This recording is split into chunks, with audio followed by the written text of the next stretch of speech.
Tôi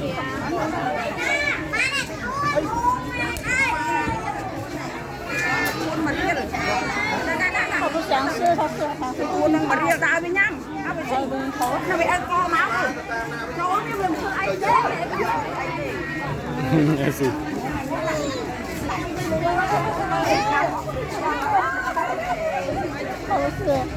không khi khai xưa thật. Cô ai xì lấu rồi.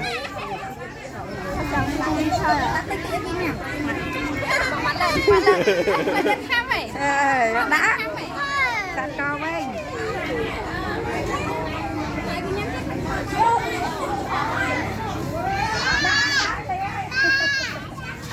chê chị cái tuôn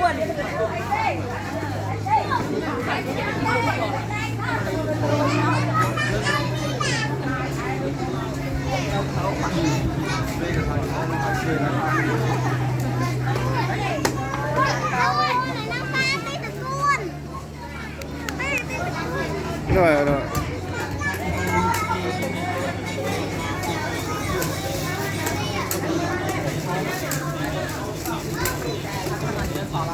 Thì mấy ông quê là nó đánh nhọc nó chạy kia nhám à nó hoang lắm đã tà muối à chạy kia hoang